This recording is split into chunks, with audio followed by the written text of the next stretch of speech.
पिता परमेश्वर, धन्यवाद देते सुंदर समय के लिए, आपके वचन के लिए पिता। आपका वचन ही है पिता जो हमारे जीवन को बदल के रखता है और हमें सही राह पर लेकर चलता है। इसलिए आज आपके वचन को ग्रहण करता है पिता, हमारे जीवन में होने दो कि उस वचन के अनुसार, उस वचन के ढांचे में हम ढल जाए पिता, और उस वचन के अनुसार हमारा जीवन हो जाए। धन्यवाद आपके वचन के लिए। पवित्र आत्मा, हमारे शिक्षक, हमें सिखाइए ताकि हम उस परमेश्वर के लिए प्रसन्न वाला जीवन जिए। यीशु मसीह के मीठे नाम में मांगते हैं, आमेन आमेन। अनुशासन के ऊपर हम सीख रहे हैं, ओके।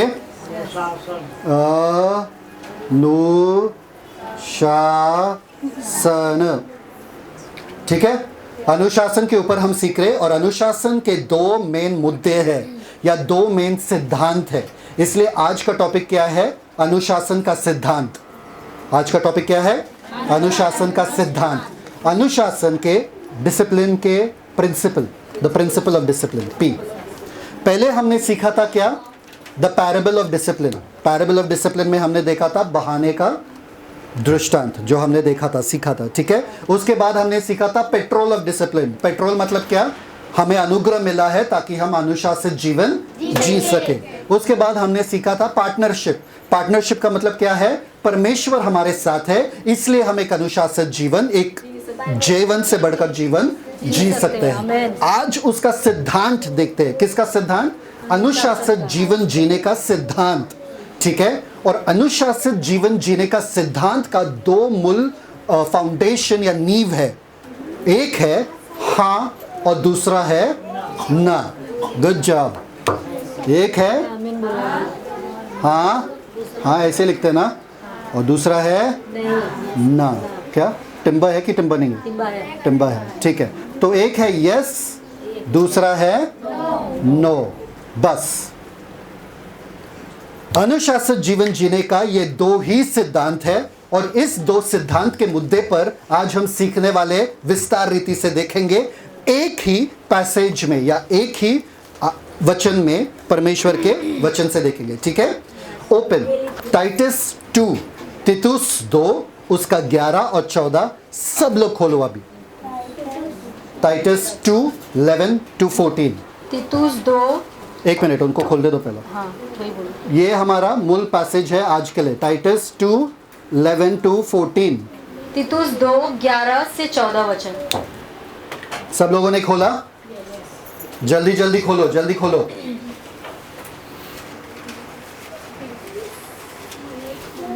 आमेन। खोल दिए? अगर टाइम लग रहा है अभी भी तो बाइबल ज्यादा पढ़ो, ठीक है। स्टार्ट, सब लोग साथ में पढ़ो। तीतुस 2, 11 वचन। साथ में। क्योंकि परमेश्वर का अनुग्रह प्रकट है जो सब मनुष्यों के उद्धार का कारण है, और हमें चिताता है कि हम अभक्ति और सांसारिक अभिलाषाओं से मन फेरकर इस युग में संयम और धर्म और भक्ति से जीवन बिताएं, और उस धन्य आशा की अर्थात अपने महान परमेश्वर और उद्धारकर्ता यीशु मसीह की महिमा के प्रकट होने की बाट जोहते रहें, जिसने अपने आप को हमारे लिए दे दिया कि हमें हर प्रकार के अधर्म से छुड़ा ले और शुद्ध करके अपने लिए एक ऐसी जाति बना ले जो भले भले कामों में सरगर्म हो। 14 हो गया, परफेक्ट। कितने जनों को समझ में आया? आमेन, यस। सबको समझ में आया? यस। थोड़ा या बहुत? थोड़ा समझ में आया, हम बहुत समझ लेंगे, ठीक है।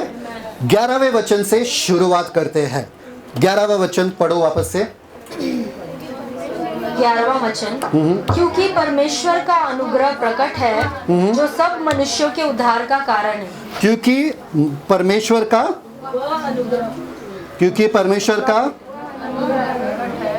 वह अनुग्रह की अनुग्रह। मोबाइल में नहीं, शायद हिंदी में, बाइबल में क्या लिखा है? वह अनुग्रह। क्या हुआ? वह अनुग्रह। अनुग्रह का जो शब्द है, अनुग्रह, करेक्ट, ग्रेस, जिसे हम कहते हैं इंग्लिश में ग्रेस। अनुग्रह का जो यूनानी शब्द है वो है कैरिस।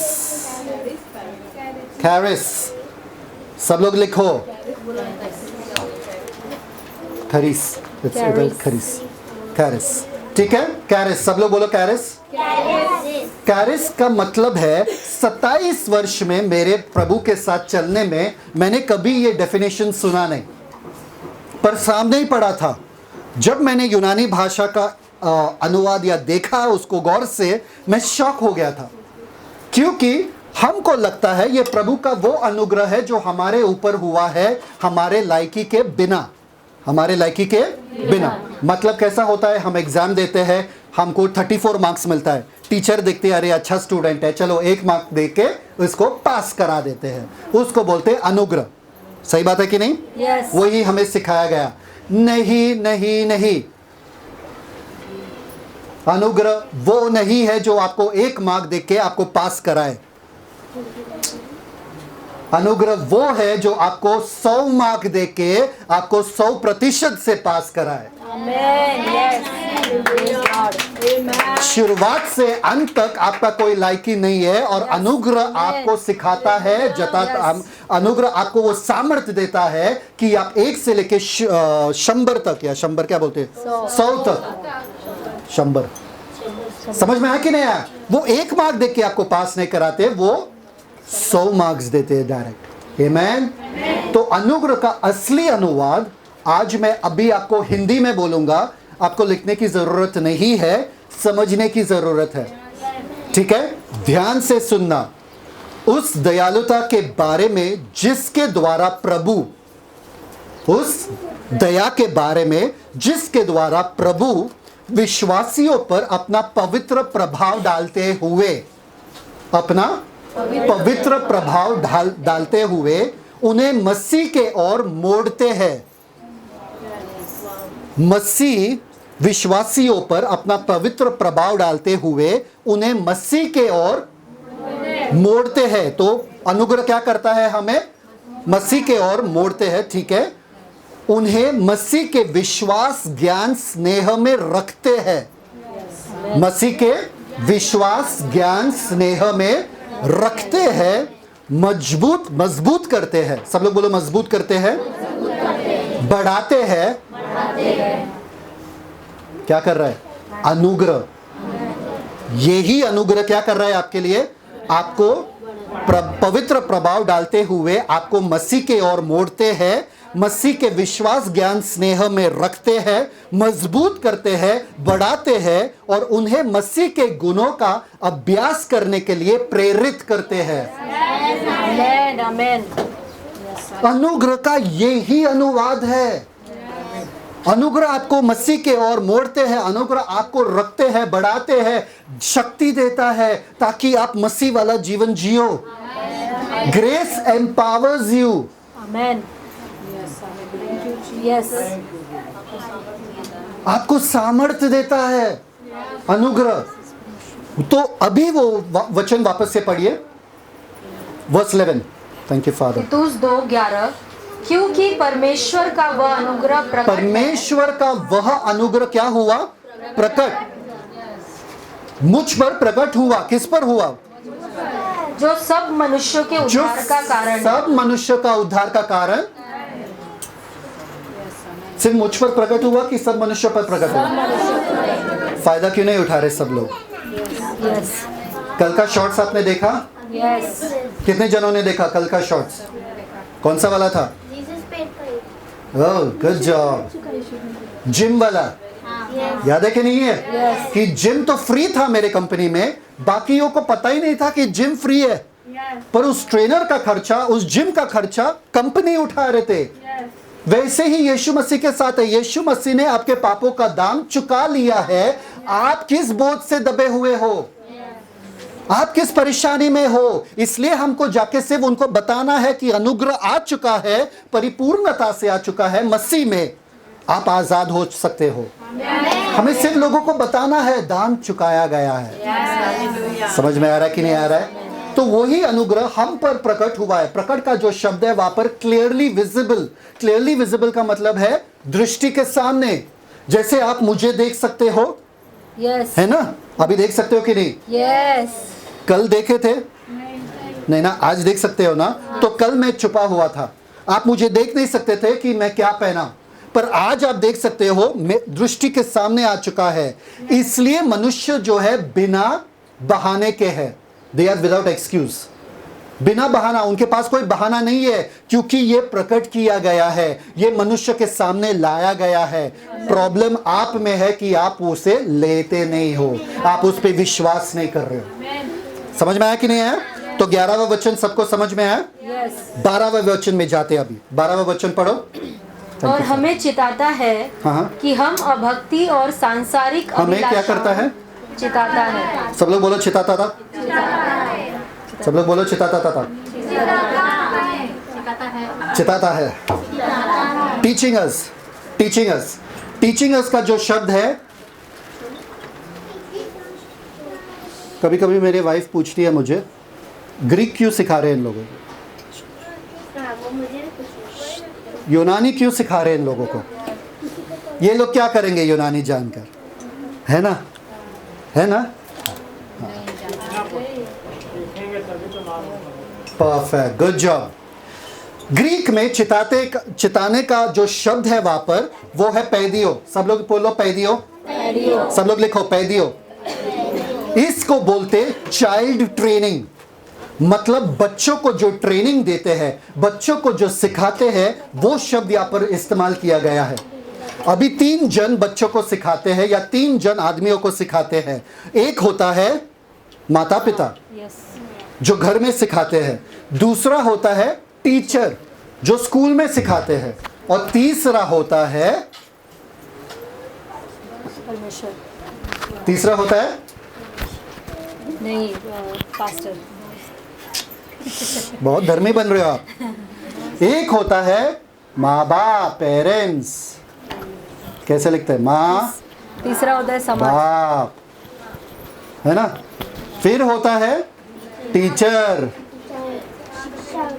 जो भी है शिक्षक, ठीक है, और लास्ट होता है समाज, गुरु, समाज, जज।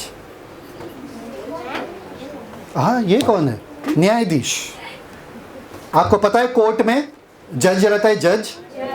अगर कोर्ट नहीं रहता था, जज नहीं रहता था, नियम नहीं रहता था, तो लोग कायदे से नहीं रहते थे। सही बात है कि नहीं? तो उस डर के वजह से वो लोग अपने जीवन को कायदे में जीते हैं। अगर कोई नियम ही नहीं था तो सारे के सारे लोग कैसे भी जीते थे? नियम के डर से वो अपने आप को उस नियम के अंदर रखते हैं, ताकि इसका चेहरा देखना ना पड़े। कभी आपने जज का चेहरा देखा सामने सामने? मैंने देखा, अच्छा नहीं लगता। सब लोग बोले पास्टर ने क्या किया, क्या किया, बताओ हमको। बाद में बताता हूँ, ठीक है? ओके, तो सबसे पहले कौन आपको सिखाते हैं?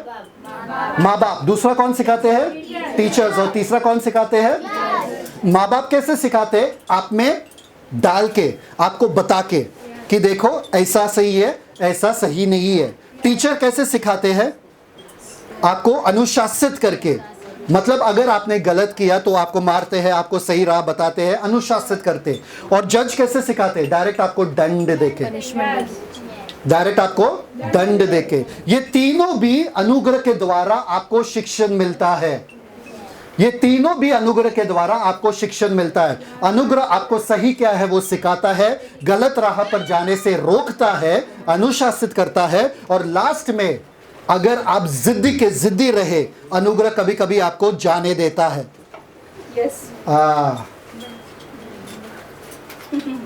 पास्टर, मेरे जीवन में समस्या क्यों है?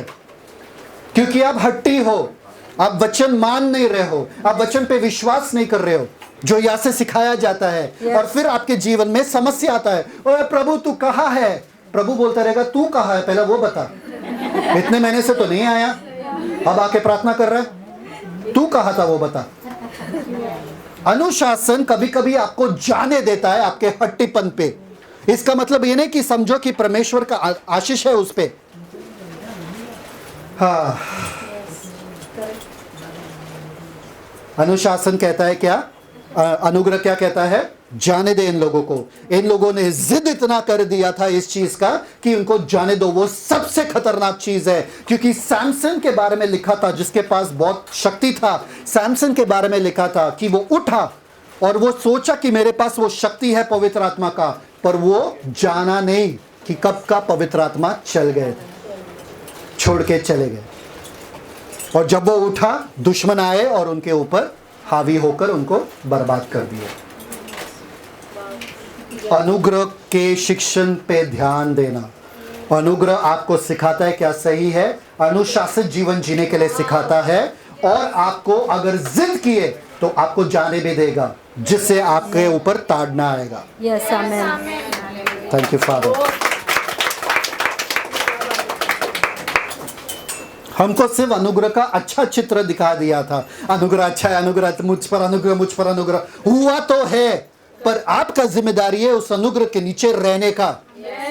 आपका जिम्मेदारी है उस अनुग्रह का आदर करने का। कि मुझ पर अनुग्रह हुआ इसका मतलब ये नहीं कि मैं पाप करते रहूं, मुझ पर अनुग्रह हुआ इसका मतलब ये नहीं मैं कैसा जीवन जीऊं, मुझे इसका डर रहना चाहिए। इसलिए बोलते हैं परमेश्वर का भय ही असली भय है। परमेश्वर का भय ही जिंदगी को बढ़ाता है, आपको धन दौलत सब कुछ देता है अगर परमेश्वर का भय है आपकी जिंदगी में। सब लोग हैं मेरे साथ? तो वो अनुग्रह हमें चिताता है आगे, और वो हमको रीड थैंक यू फादर, कि हम अभक्ति और सांसारिक अभिलाषाओं से मन फेरकर इस युग में संयम मन फेर कर क्या लिखा है वहां पे? मन फेर कर इंग्लिश में डिनाई है। डिनाई मतलब ना कहना, किसी चीज को ना कहना। मन फेरना का जो शब्द है वो है अर्नियोमाय,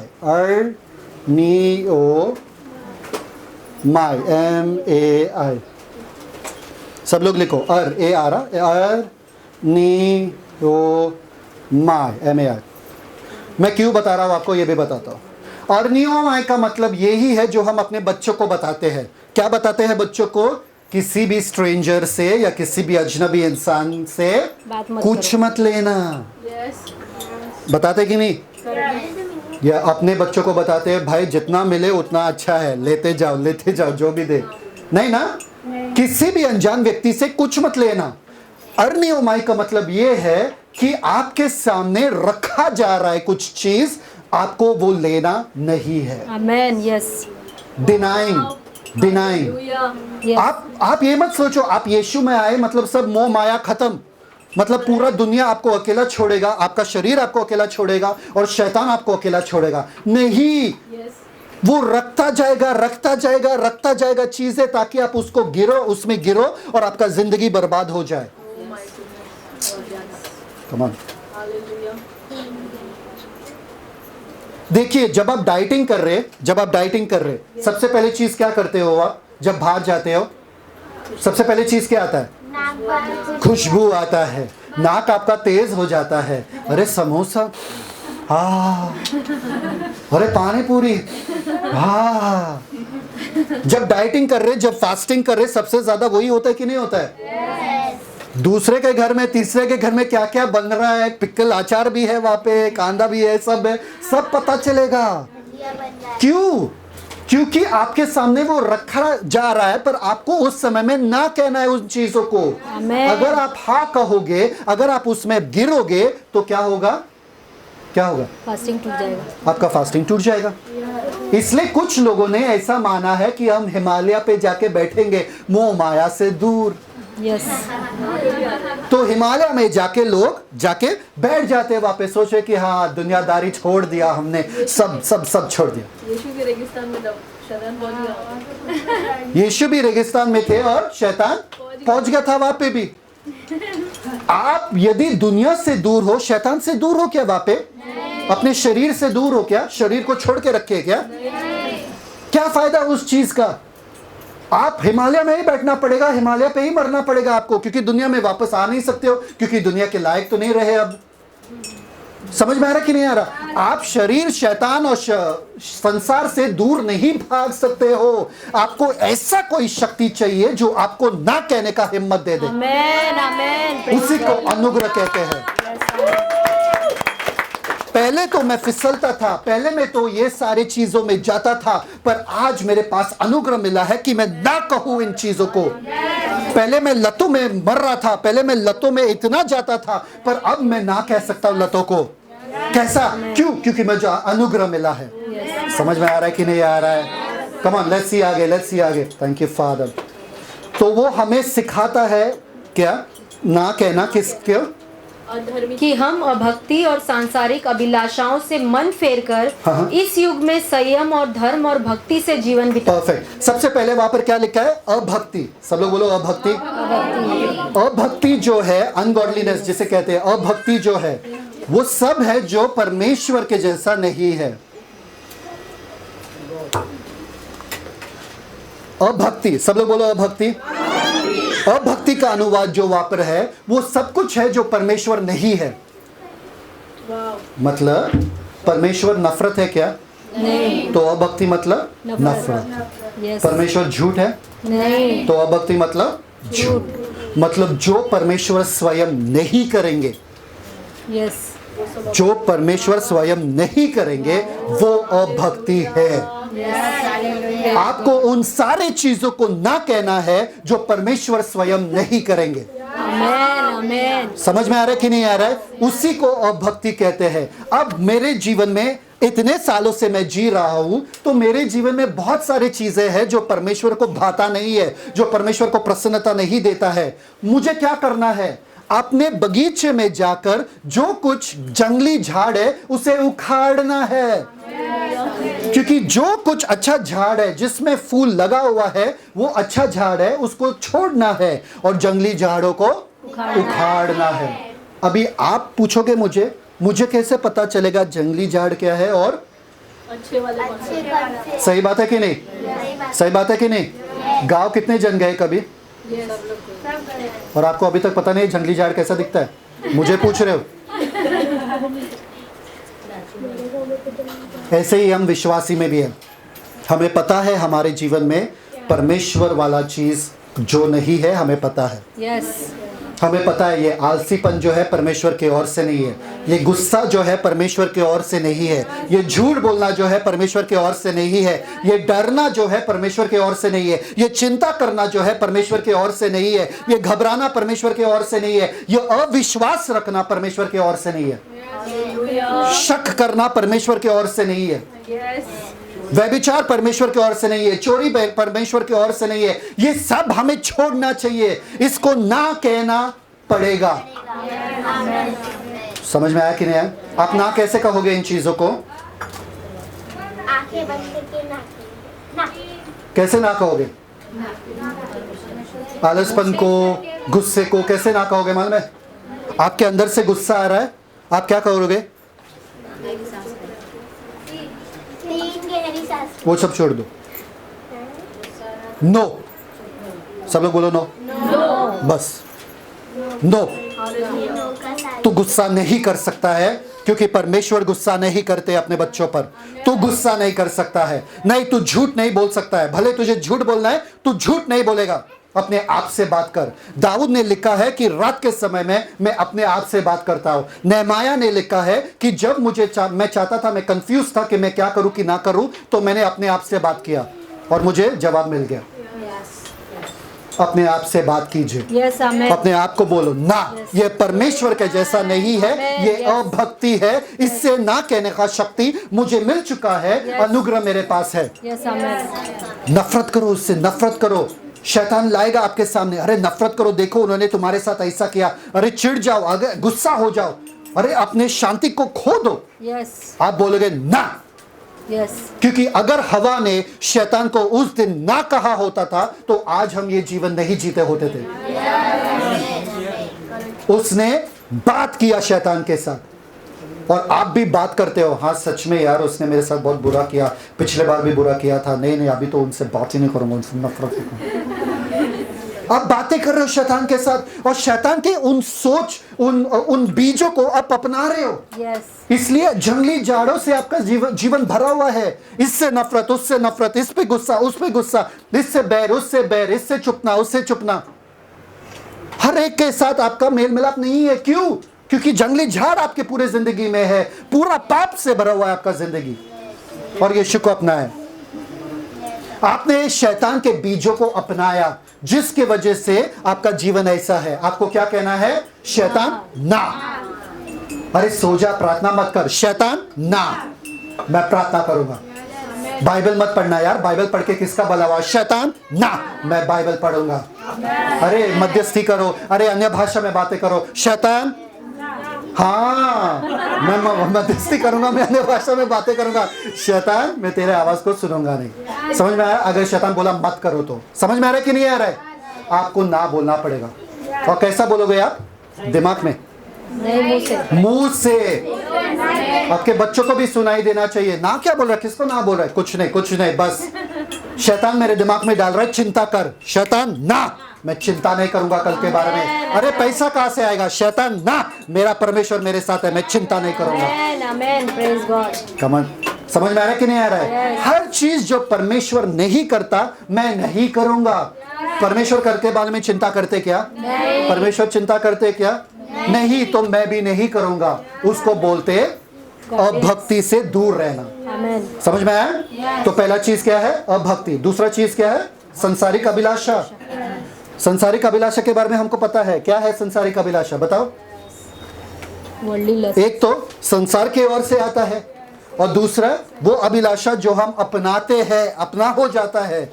तो एक है शैतान जो हमारा दुश्मन है, जो परमेश्वर के विरुद्ध हमेशा रहता है। दूसरा है संसार, तीसरा है शरीर। ये शरीर की अभिलाषा कहां से आता है? संसार से। हाँ कि नहीं? सारा जो ट्रेंडिंग दिखता है यूट्यूब पे हमको भी करना है, जो कुछ संसार कर रहा है हमको भी करना है। वो लोग कैसे कपड़े पहनते हैं हमको भी पहनना है। वो लोग कहाँ शॉपिंग कर रहे हैं हमको भी शॉपिंग करना है। वो जो खाना बनाते हैं हमको भी बनाना है। उनके जैसे हमको होना है। वो जो भाषा बात करते हैं हमको भी करना है। हाँ या ना? संसार के जैसे हम बनते जा रहे, संसार के ट्रेंड्स को हम फॉलो कर रहे। आप लोग ट्रेंड सेटर हो, आपको ट्रेंड शुरू करना है। वो लोग आपके पीछे पीछे आना चाहिए और देखना चाहिए, बोलना चाहिए अरे इनके जैसे हमें बनना है।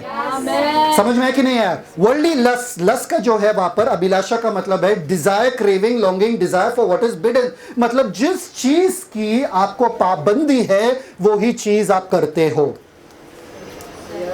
हाँ, उसमें कितना मजा आता है ना। मम्मी ने बोला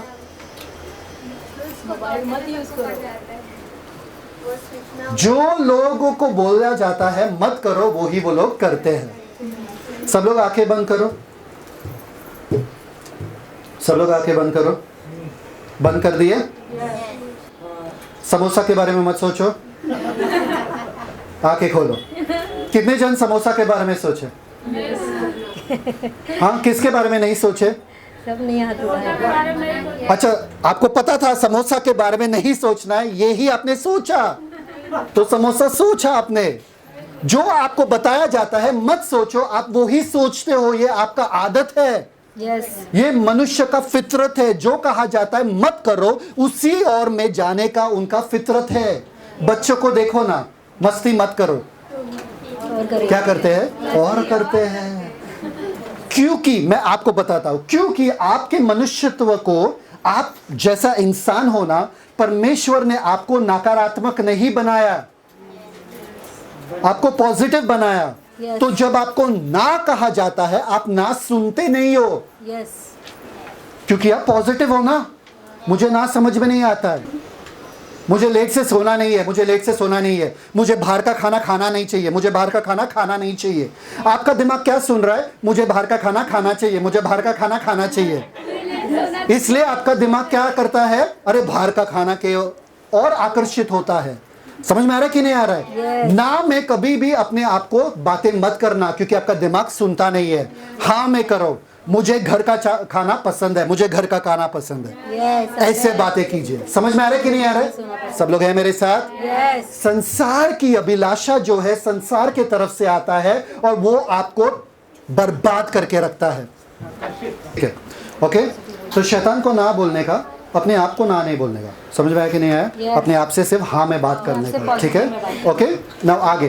तो दो चीज, एक आपको अभक्ति से दूर रहना है और आपको संसारिक अभिलाषा से दूर रहना है। दूर रहना है मतलब आपको संसारिक अभिलाषा को ना कहना है। सब लोग हैं मेरे साथ?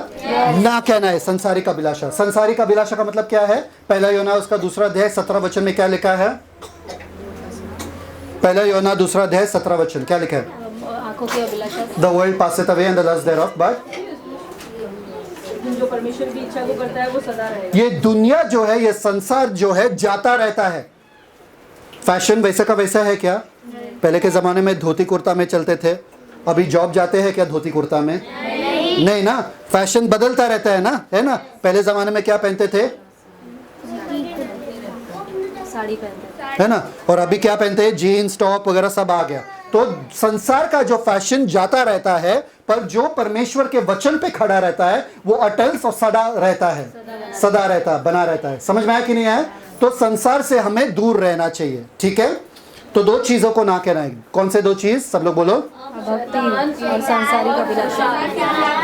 अभक्ति को और सांसारिक अभिलाषा को, मतलब तीन जनों को ना कहना है। एक है शैतान, शैतान, दूसरा शरीर, दूसरा शरीर, तीसरा संसार। संसार। इन लोगों को क्या कहना है? No no no. शरीर बोलेगा सो जाओ सो जाओ, नो। शरीर बोलेगा गुस्सा करो, नो। शरीर बोलेगा झूठ बोलो, नो। संसार बोलेगा अरे चर्च जाके क्या फायदा, बोरिंग है, नो। संसार बोलेगा अरे चलो यार दारू पीते हैं, बीड़ी पीते हैं, नो। शैतान बोलता है चलो परमेश्वर के विरुद्ध खड़े हो जाओ, परमेश्वर को छोड़ो, परमेश्वर के खिलाफ जाओ, परमेश्वर में रह के तुमको क्या मिला है? आप बोलोगे नो नो नो। समझ में आया कि नहीं आया? सबने एक शब्द सीखा आज? नो। पर शैतान क्या करता है? आपके सामने रखता है। याद है मैंने बोला डिनाई का शब्द क्या है? अर्नियोमाई का मतलब क्या है? आपके सामने रखना। जैसे कि आपके घर वाले जब आप फास्टिंग करते हो ऐसे खाना बनाते हैं, जो आप मम्मी को बोलते हैं आज ही बनाना था ये खाना, जब तुमको पता है कि मेरा फास्टिंग चल रहा है, आज ही बनाना था, इतना टेस्टी लग रहा है आज खाना। समझ में आ रहा है कि नहीं आ रहा? आपके सामने रखा जाता है। फॉर एग्जाम्पल, यदि पवित्र आत्मा आपको कहते हैं प्रार्थना करो, आप कंटाला करते हैं, आप बोलते हैं अरे यार प्रार्थना कौन करेगा, चलो थोड़ा YouTube पे बैठते, चलो थोड़ा Facebook पे बैठते, चलो थोड़ा Instagram बैठते, चलो बाहर जाते, थोड़ा दोस्तों को मिलते, चलो गांव में फोन करते, मम्मी से बातें करते, इससे बातें करते। शैतान हमेशा आपको एक अलग दिशा में लेके जाएगा। चलो बाइबल पढ़ो, नहीं यार कंटाला आ रहा है, थोड़ा बहुत मेरा आज सर दुख रहा है, मेरा आंख दुख रहा है, मेरा कान दुख रहा है, मेरा सर दुख रहा है, मेरा ये दुख रहा है, वो दुख रहा है। उसी टाइम पे फोन आएगा गांव से, हेलो सब दुखना गायब, खत्म। समझ में आ रहा है कि नहीं आ रहा है? नाचो परमेश्वर के लिए, स्तुति आराधना करो, अरे नहीं मेरा गला दुख रहा है, अरे मैं बहुत थक चुकी हूं, आज आज आज तो नहीं होगा मुझसे। ये सब जो शैतान आपके सामने ला रहा है ना, वो है सस्ता, जैसे हम बोलते हैं सस्ती नशा, जो भी है सस्ता नशा। समझ में आ रहा है कि नहीं आ रहा है? आपको भटकाने की कोशिश कर रहे हैं, आपको परमेश्वर से दूर रखने की कोशिश कर रहे हैं। इसलिए शैतान आदम और हवा के पास जब आए, क्या बोले? ये फल खा ले, तू परमेश्वर के जैसा बनेगा। यस। क्या वो भूल चुके थे कि वो परमेश्वर के जैसे ऑलरेडी थे? परमेश्वर ने उनको अपने स्वरूप में बनाया। अरे 50 दूसरे फल वहां पर थे, वो लोग कुछ भी खा सकते थे, पर इसी को शैतान ने उनके सामने लाया, बोला ये खा लो बस तुम परमेश्वर के जैसे बन जाओगे, बस थोड़ा सा सो लो, तुमको आराम मिलेगा और आराम के बाद तुम बेहतर प्रार्थना कर पाओगे, है ना? और आप बोलते हो हाँ यार शैतान के पास तो बुद्धि है।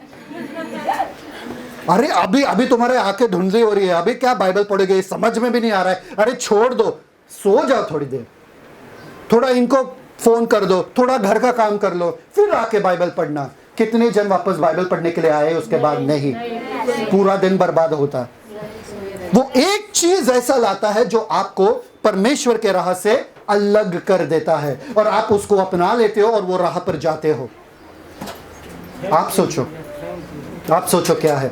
सुबह सुबह कितने जन उठते हैं और अरे सब उठते हैं, मालूम है, हाथ क्यों उधर कर और कुड़कुड़ाना शुरू करते हैं। हाँ,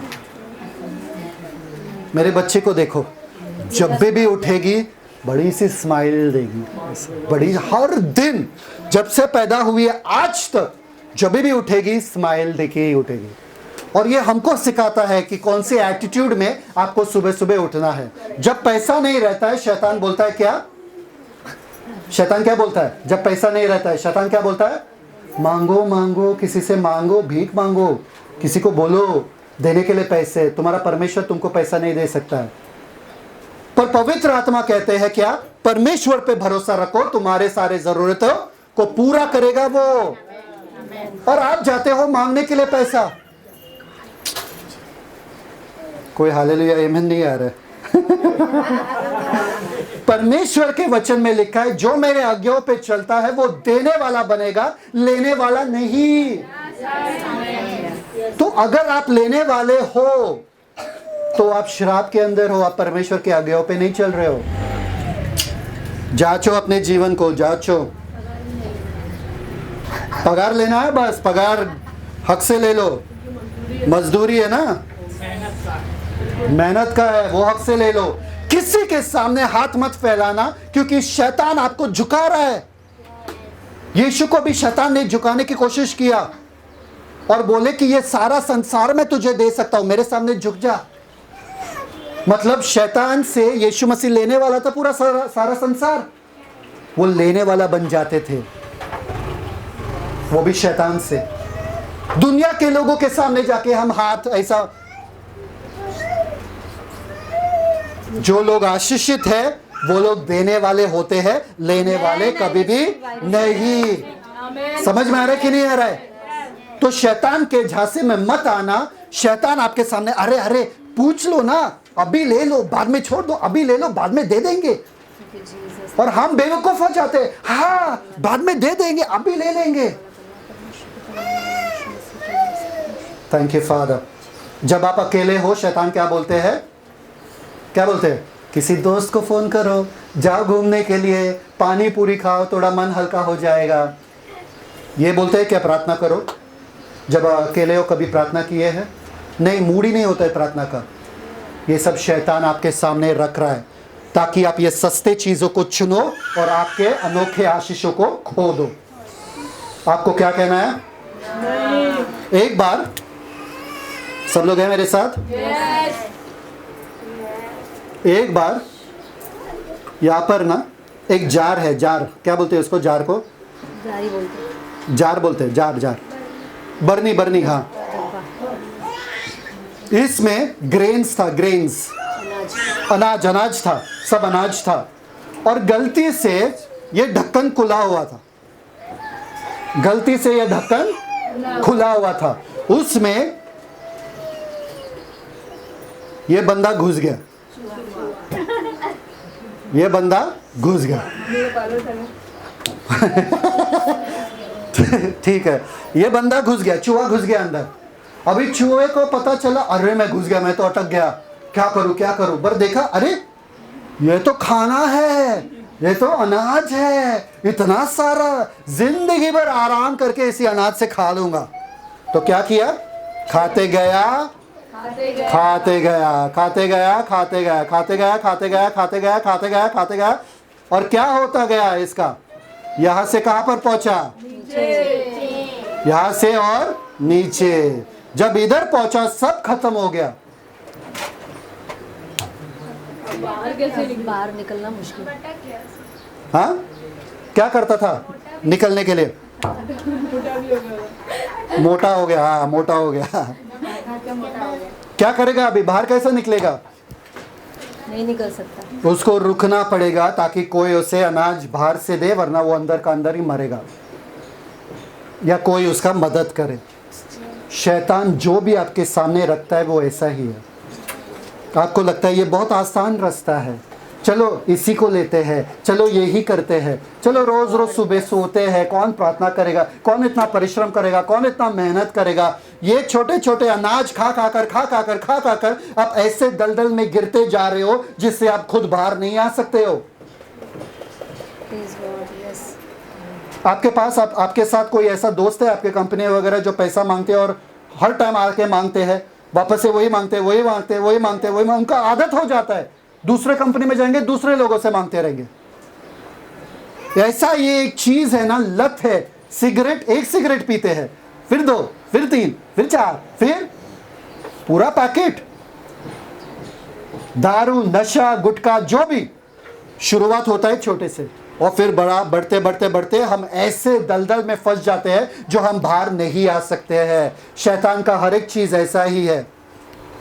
जो आप आज प्रार्थना का समय खो रहे हो, वो कल आपका जिंदगी जो अच्छा होने वाला था और जल्दी अच्छा हो सकता था, आप और उसे दूर फेंक रहे हो। बहुत कुछ हो सकता है अगर आप स्पिरिट, आत्मा से चलो और शैतान के इस चाल से बचो। यस, आपको ना कहना पड़ेगा। आपको क्या कहना पड़ेगा? सब लोग हैं मेरे साथ? यस, समझ में आ रहा है कि नहीं आ रहा? यस। ठीक है। परमेश्वर के वचन में लिखा है, गॉड्स वर्ड, सब लोग लिखो गॉड्स वर्ड।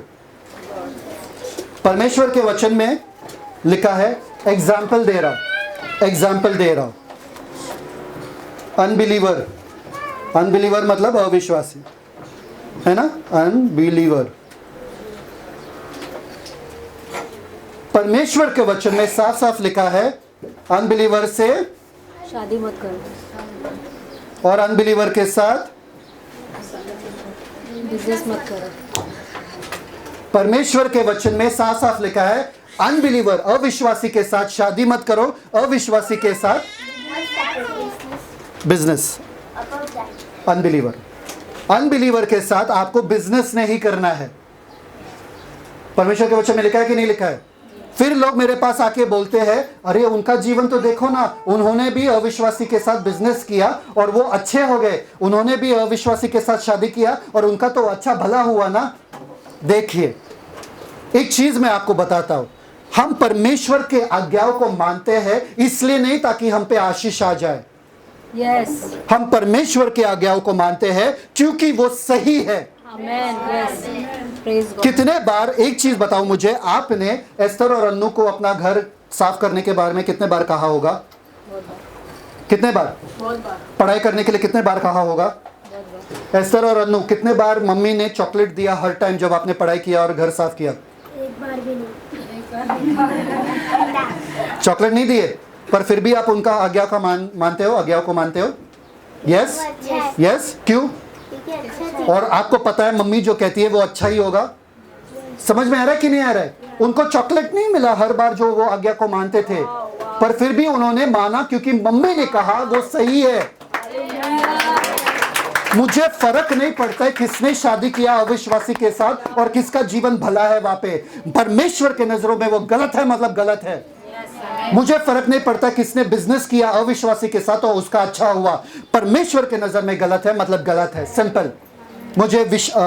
मुझे आशीषों से फर्क नहीं पड़ता है, मुझे परमेश्वर को जो प्रसन्न करता है उससे फर्क पड़ता है। आमेन, प्रेज गॉड, आमेन। समझ में आ रहा है कि नहीं आ रहा है? ना मतलब ना। आप परमेश्वर को मना नहीं सकते हो। आप परमेश्वर को, एक बात मैं कहूँ आपको, बहुत सारे जन मुझे आकर बोले ना, जिससे मैं शादी करने वाला हूं या जिससे मैं शादी करने वाली हूं वो बहुत अच्छे हैं। आपको पता है सबसे अच्छा इंसान पूरे जग में, पूरे दुनिया में, पूरे कायनात में कौन है? परमेश्वर, नहीं, परमेश्वर। शैतान।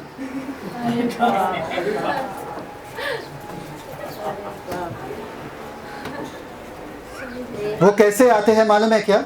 एक स्वर्गदूत बनकर आते हैं आपके सामने। आता है। ज्योति का स्वर्गदूत बनके आपके सामने आता है और आपको पता भी नहीं चलेगा ये शैतान है। इतना मीठा बात करेगा, इतना अच्छा लड़का है शैतान, जो प्रभु में है, जो प्रभु में है। यस, आमेन। समझ में आ रहा है कि नहीं आ रहा है? मैं बिजनेस करूंगा सिर्फ प्रभु के साथ क्योंकि प्रभु मेरे पार्टनर है। मैं शादी करूंगा सिर्फ प्रभु में जो जन है, वरना मैं शादी नहीं करूंगा। जिंदगी भर कुंवारी रहूंगा तो भी चलो। सारे मम्मी बोल रहे, अरे नहीं ऐसे मत बोले यार मेरे बेटे, जाने दो।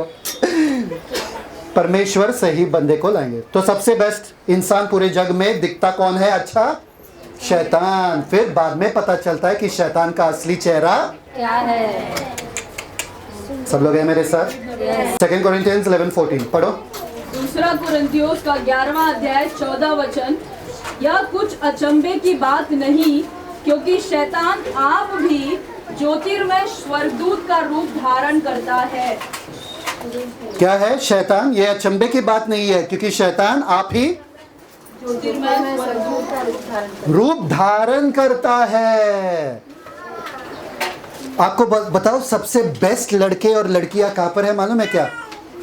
सबसे बेस्ट, सबसे ज्यादा केयरिंग, जो आपका ख्याल ऐसे रखेंगे, मीठी मीठी बातें करेंगे आपसे, और आपको ऐसे मतलब शक्कर है उनके मुंह में, शक्कर, आपको ऐसे समझेंगे वो लोग। अरे आज तुम्हारा झगड़ा हुआ ना, तुम्हें कैसे पता? हम तुम्हारे दिल को जानते हैं, तुम्हारे दिल के अंदर क्या चल रहा है हम जानते हैं। ऐसे लोग मिलेंगे अविश्वासी, और आपको लगा ये प्रभु के तरफ से है। जैसे प्रभु मुझे अंदर से जानते हैं, ये भी मुझे अंदर से जानते हैं। अरे बकवास है। बच्चों, शैतान के इस ट्रैप से आप लोग बच्चों। सब लोग हैं मेरे साथ? तो सबसे पहले आपको क्या कहना था? ना। तो जिंदगी में सिर्फ ना ना ना कहना है तो जिंदगी बोरिंग हो जाएगा ना। ना इसको, ना उसको, ना इसको, ना उसको, है ना? तो हाँ भी हमको कहना है। क्या कहना है हमको? हाँ। चलो देखते हैं कि किसको हाँ कहना है। Read that verse again. Titus 2। 1 minute. Thank you father. तीतुस 2:12 वचन। और हमें चिताता है कि हम भक्ति और सांसारिक अभिलाषाओं से मन फेरकर इस युग में संयम और धर्म और भक्ति से जीवन।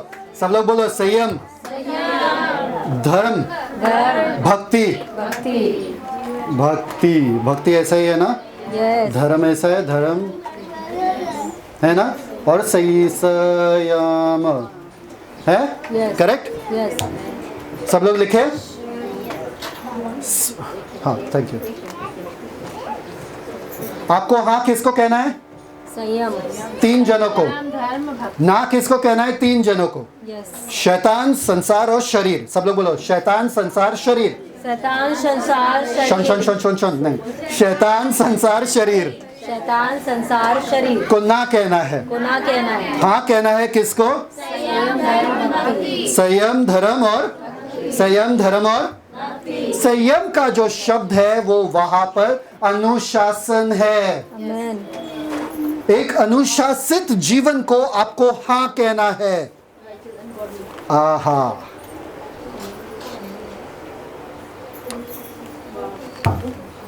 ग्रीक में अगर आपको लिखना है सोफ्रोनोस। सब लोग लिखो सोफ्रोनोस। सब लोग बोलो सोफ्रोनोस। मतलब सोफ्रोनोस का मतलब क्या है मालूम है क्या? Self controlled, setting boundaries, limits and standards. मतलब आपको क्या बांधना है? आपके झाड़ के इर्द गिर्द में सीमा। आपको हाँ कहना है सीमा के लिए। सीमा कौन है? सीमा से मिले नहीं अभी तक। आपको हाँ कहना है किसके लिए? मेरा हद यहां तक है, इसके पार मैं नहीं जाऊंगा, ये मेरा हद है। खाना अगर मुझे खाना है, कितना खाऊंगा मैं? सीमा में खाऊंगा, लिमिट में खाऊंगा, सब कुछ लिमिट में। लिमिटेशंस, एक बाउंड्री सेट करो अपने लिए। अगर मुझे सुबह उठना है 5 से ज्यादा मैं सोऊंगा नहीं, 5 बजे से ज्यादा मैं, ऐसा थोड़ी होता है ब्रदर। इसलिए तो 4 जन आपके जीवन को आके बर्बाद कर रहे। कौन 4 जन? 4 जन रिश्तेदार, रिश्तेदार, बच्चे, छोटी लोमड़ियां। एक लिमिट रखो कि मैं मोबाइल पे सोते हुए मोबाइल नहीं देखूंगा, मैं वीडियोस नहीं देखूंगा सोते वक्त मोबाइल पे। मेरा मोबाइल दूर रहेगा और मैं कहीं और दूर सो जाऊंगा। समझ में आ रहा है कि नहीं आ रहा? सीमाएं बांधना पड़ेगा, लिमिटेशंस रखना पड़ेगा। हमको लगता है अरे बाबा हमको वो बंधवा वाला, वो बंदगी वाला जीवन नहीं चाहिए। बंदगी नहीं, क्या बोलते हैं उसको? बंधन वाला जीवन नहीं चाहिए बाबा। ये भी मत करो, वो भी मत करो, ये भी मत करो, ये भी नहीं। इससे आपका जीवन अच्छा होगा। इसलिए तो अगर संयम को आपने हाँ कहा अनुग्रह आपको शक्ति देता है संयम को हाँ कहने के लिए। जब से मैंने ठाना सुबह उठने का, मैं हर सुबह उठता हूँ एग्जैक्ट टाइम पे और वीडियो बनाता हूँ और आप लोगों को भेजता हूँ। एक दिन भी ऐसा नहीं गया जो मैंने वीडियो नहीं भेजा। क्यों? क्योंकि मैंने संयम को हाँ कहा। जब मैंने कहा हाँ बाइबल पढ़ने के लिए और बाइबल सीखने के लिए, आज तक ऐसा दिन नहीं आया जब मैंने बाइबल नहीं पढ़ा, नहीं सीखा। समझ में आ रहा है कि नहीं आ रहा है? Thank you father. आपको स्टैंडर्ड सेट करना पड़ेगा। अगर कोई आपका अविश्वासी दोस्त आपके बहुत नज़दीक आ रहा है, हेलो तुम एक लड़के हो, तुम अविश्वासी हो, नहीं मैं आपके साथ बाहर नहीं जा सकता हूँ, मैं आपके साथ नहीं रह सकता, क्योंकि हम में कोई मेल मिलाप नहीं है। आपको स्टैंडर्ड सेट करना पड़ेगा, फिर ही आप क्या बन सकते हो? प्रकाश, ज्योति, रोशनी, तभी आप बन सकते हो ना। अगर आप अलग हो, अगर अंधेरे में ही बैठे हो वहाँ पे, तो आपका प्रकाश कैसे चमकेगा? समझ में आ रहा है कि नहीं आ रहा है? समझौता मत करो। आपको समझौता का जीवन के लिए परमेश्वर ने नहीं बनाया, आपको अलग खड़े होने का परमेश्वर ने जीवन दिया है, ताकि आप अलग खड़े हो जाए, ताकि आप दुनिया से अलग रहे और वो लोग आपके जीवन देख के परमेश्वर के पास आए।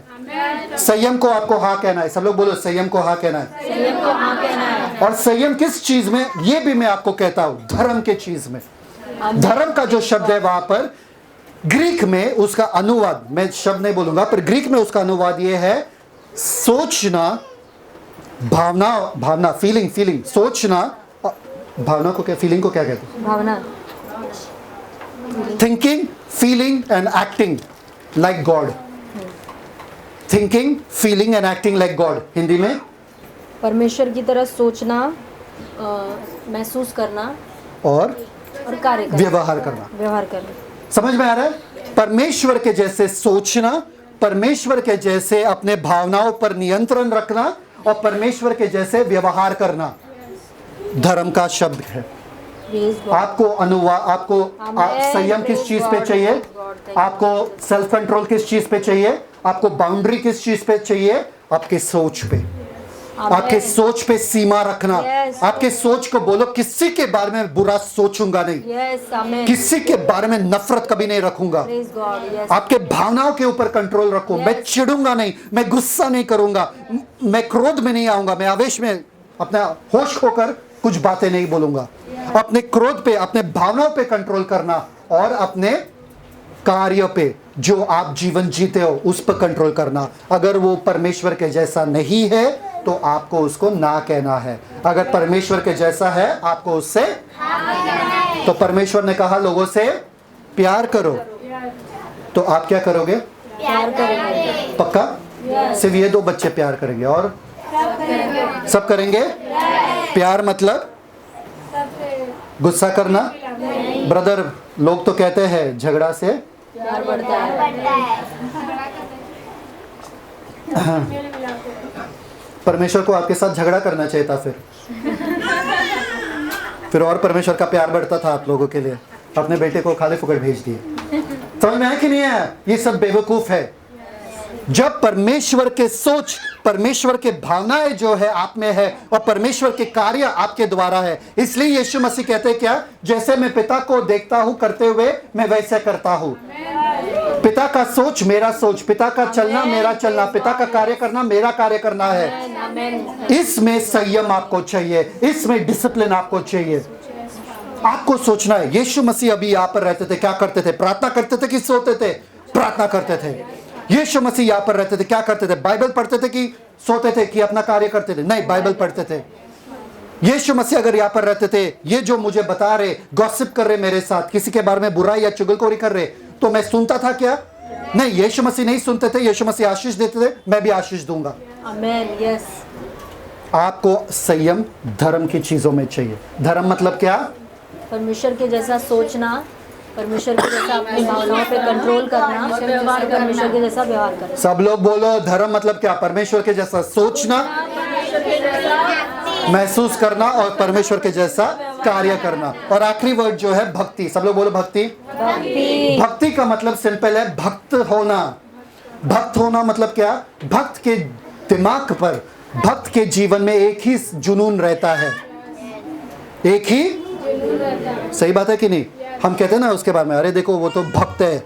भक्त मतलब वो सब कुछ भुलाकर दिन रात उसी में मगन रहता है। यस। हाँ, बहुत भारी हो रहा है क्या? नहीं। आपको हाँ कहना है, आपको संयम लाना है, आपको अनुशासन लाना है। किस चीज में? परमेश्वर के जैसा सोचना, अनुभव करना, मतलब फीलिंग्स अनुभव करना और कार्य करना। आपको परमेश्वर के जैसा, और भक्ति में, भक्ति मतलब दिन रात मनन सिर्फ परमेश्वर पे होगा।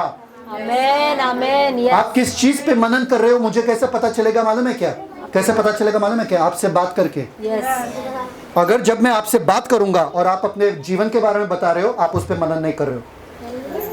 अगर आपसे बात करूंगा और आप अपने एक परेशानी के बारे में बता रहे हो, आप किसी और के बारे में बता रहे हो, तो आप उस पे मनन कर रहे हो, परमेश्वर पे नहीं। जो परमेश्वर पे मनन करता है वो बार बार परमेश्वर के बारे में ही बोलता है, बात करता है। True, true, yes, true. बहुत बार इन्होंने मुझे चिल्लाया, बोले तुमको बोला था 5 सामान लाने के लिए और तुमने लाया 2। क्यों? मेरे दिमाग में और कुछ चल रहा था, मेरे दिमाग में प्रीचिंग चल रहा है, मेरे दिमाग में ये चल रहा है, वो चल रहा है, परमेश्वर की बातें चल रहा है, मैं सुनता नहीं, इसलिए बार बार वापस से बुलाते। क्या बोला था?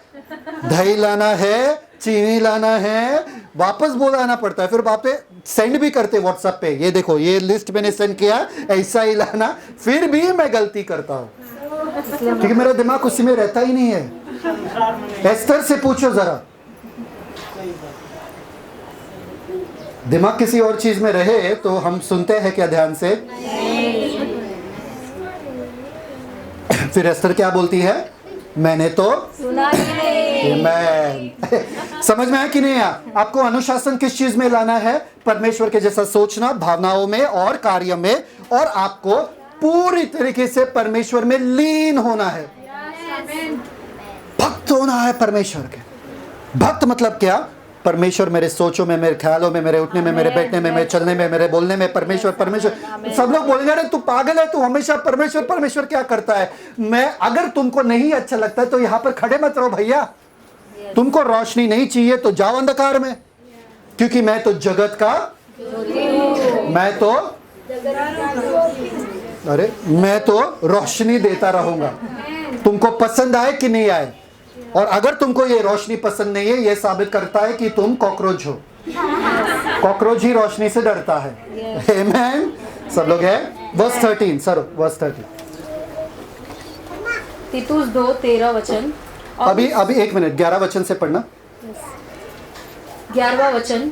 क्योंकि परमेश्वर का अनुग्रह प्रकट है जो सब मनुष्यों के उद्धार का कारण है, हाँ। और हमें चिताता है कि हम अभक्ति और सांसारिक अभिलाषाओं से मन फेरकर इस युग में संयम और धर्म और भक्ति से जीवन बिताएं, और उस धन्य आशा की, अर्थात अपने महान परमेश्वर और उद्धारकर्ता यीशु मसीह की महिमा के प्रकट होने की बाट जोहते रहे। ये क्या है आपको पता है? हाँ, कौन है? कौन बोला गाड़ी है? आपको पता है गाड़ी में कितने आईने रहते हैं? कितने ग्लासेस रहते हैं? बहुत सारे 1 2 रहता है ना, 3 4 मेन आगे जो है विंडो को छोड़ के, ठीक है? 4 रहते हैं। 4 क्यों रहते हैं? 4 क्यों रहते हैं? ताकि आप आगे देखो, इससे पीछे देखो, इससे ये बाजू का पीछे देखो, इससे ये बाजू का पीछे देखो, और फिर आप अच्छे से चला पाओगे। कुछ औरतों के जैसे नहीं जो आईने को अपने चेहरे पे डाल देते हैं ताकि उनका चेहरा दिखे उन लोगों को, है ना? वो आईने जो है आपके चेहरे के लिए नहीं, पीछे देखने के लिए है। समझ में आया कि नहीं आया? पीछे से ही पता चलता है कौन सा औरत अपना चेहरा देख रही है। उनका आईना ऐसा है ना, बाइक चलाते वक्त उनका डीओ वगैरह, स्कूटी वगैरह का आईना उनके चेहरे के तरफ रहेगा। अरे तुम्हारे चेहरे के लिए नहीं है, ठीक है? आगे देखने के लिए मतलब फॉरवर्ड। सब लोग लिखो forward. Forward. And backward, back देखने के लिए बैकवर्ड। सब लोग बोलो बैकवर्ड। बैकवर्ड। जब आप फॉरवर्ड देखते हो, जब आप बैकवर्ड देखते हो, मतलब आगे देखते हो और पीछे देखते हो, आपके आज के जिंदगी पे प्रभाव होता है। आमेन। यस। आपके आज के जिंदगी पे क्या होता है? प्रभाव होता है। अब हम देखेंगे पहला फॉरवर्ड और फिर हम देखेंगे बैकवर्ड, क्योंकि फॉरवर्ड इंपॉर्टेंट है, फिर बैकवर्ड। 13 वचन पढ़ो। और उस धन्य आशा की अर्थात अपने महान परमेश्वर और उद्धारकर्ता यीशु मसीह की महिमा के प्रकट होने की बाट जोते रहे। क्या करते हुए? और उस धन्य आशा हमको ना कहना है अभक्ति को, हमको ना कहना है संसारिक अभिलाषा को, हमको हाँ कहना है अनुशासित जीवन को जो धर्म और भक्ति में लीन है। कब तक? Praise God. हमारा मोटिवेशन क्या है? क्योंकि अगर आप डिसिप्लिन कर रहे हो, आपके सामने एक लक्ष्य होना चाहिए। लक्ष्य ये है कि मेरा यीशु मसीह फिर से आ रहे हैं। आमेन, प्रेज गॉड। मुझे आगे के तरफ देख के दौड़ना है, मुझे आगे के तरफ देख के यही मेरा लक्ष्य है कि मुझे वो पुरस्कार पाना है, मुझे वो यीशु मसीह को पाना है, यीशु मसीह के चेहरे के मुस्कुराहट को पाना है कि आओ मैं तुम्हारे जीवन से प्रसन्न हूं। कम ऑन, क्या आप में वो शक्ति नहीं आता है? आप जब सोचते हो ना सुबह उठूं कि सो जाओ, प्रार्थना करूं कि सो जाओ, आपको ये सोचना है यीशु मसीह कभी भी आ सकते हैं। और यीशु मसीह ने कहा धन्य है वो मेरा दास जिससे मैं पाऊंगा जब मैं आऊंगा, कि वो कर रहा है जिसके लिए मैंने उसको बुलाया है। हम क्या कर रहे हैं? हम बाकी सब कर रहे, दुनियादारी कर रहे, हमारे घर वालों का ख्याल रख रहे, सब पूरे दुनिया का कर रहे, पर परमेश्वर के नजरों में हम कुछ भी अभी तक तैयार नहीं है। सोचो अगर आज यीशु मसीह आए, कितने जन जाने के लिए तैयार है?